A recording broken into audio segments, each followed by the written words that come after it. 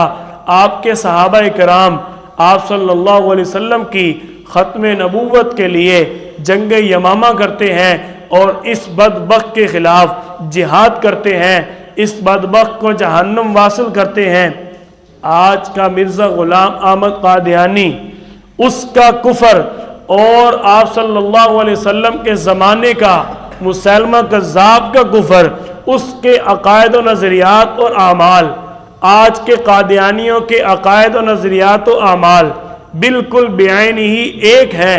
جس طرح صحابہ کرام نے مسیلمہ کذاب کو مرتد سمجھا اور اس کے خلاف جہاد کیا، اسی طرح آج کے قادیانیوں کا بھی مرتد والا حکم ہے۔ یہ آپ صلی اللہ علیہ وسلم کی نبوت اور ختم نبوت کے منکر ہیں۔ حتیٰ کہ کتنے بدبخت ہیں، آپ صلی اللہ علیہ وسلم کے بعد جس نے نبوت کا دعویٰ کیا، یہ سن 84 تک اس عقائد و نظریات کے حامل رہے۔ یہ تو بعد میں بل پاس ہوا، 1974 میں یہ کافر قرار دیے گئے، اور 1984 تک یہ اپنی عبادات کو عبادت کہتے تھے، اپنی مسجد کو مسجد کہتے تھے، اپنی عبادت گاہ میں عبادت کرنے کو نماز کہتے تھے، اپنی صدا کو اذان کہتے تھے۔ لیکن 1984 میں ان کی اس عقائد و نظریات جو کہ اسلام کو دھوکہ دینے والے تھے، حقیقت میں اسلام نہ تھے، یہ تو صرف ان کا ظاہر جھکنا ہے، ان کا ظاہر وقت ضائع کرنا ہے۔ جب ان کے پاس آپ صلی اللہ علیہ وسلم کی نبوت، ختم نبوت پر ایمان نہیں ہے تو ان کے تمام اعمال کسی کام کے نہیں ہیں۔ آپ صلی اللہ علیہ وسلم کے دور میں بھی جس نے یہ کام کیا وہ بھی مرتد تھا، جو 1984 تک اپنے آپ کو مسلمان کہتے رہے، اس دور تک وہ بھی مرتد ہی تھے۔ لیکن پاکستان کے آئین اور قانون کے اندر 1984 کے اندر یہ دفعات شامل کی گئیں کہ کوئی قادیانی اپنی عبادت گاہ کو مسجد نہیں کہے گا، کوئی قادیانی اپنی کسی کتاب کو اللہ کی طرف سے وحی نہیں کہے گا، کوئی قادیانی آپ صلی اللہ علیہ وسلم کے بعد مرزا غلام احمد قادیانی کی بیوی کو انبیاء کی بیوی نہیں کہے گا۔ حتیٰ کہ یہ اتنے بدبخت ہیں، مرزا غلام احمد قادیانی کی بیوی کو امہات المؤمنین کہا کرتے تھے۔ مرزا غلام احمد قادیانی بدبخت کی اولاد کو اہل بیت کہتے تھے۔ اہل اسلام قربان جاؤں اکابرین، آپ کی سوچ پر، آپ کی فکر پر، آپ کی محنت پر اس انداز میں یہ دفعات شامل کروا دی، آج دشمن کی جرت نہیں ہے مسلمانوں کے خلاف سر اٹھا سکے، اہل اسلام کے خلاف بغاوت کرتے ہیں۔ اللہ اپنے نبی کی عزت اور ناموس کا خود محافظ ہے۔ آپ صلی اللہ علیہ وسلم کے دور کے بعد سیدنا صدیق اکبر رضی اللہ تعالیٰ عنہ نے ختم نبوت کا کام شروع کیا۔ اس دن سے لے کر آج تک بحمد اللہ تعالی اہل اسلام آپ صلی اللہ علیہ وسلم کی نبوت، ختم نبوت اور ناموس رسالت پر پہرا دیے ہوئے ہیں۔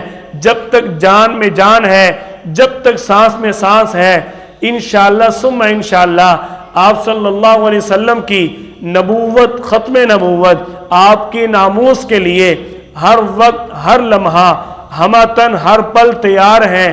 آپ صلی اللہ علیہ وسلم کی ناموس کے لیے ہم تو یہی کہیں گے کہ ہم ناموس رسالت کی خاطر جان نچھاور کر دیں گے، ناموس رسالت کی خاطر جان نچھاور کر دیں گے۔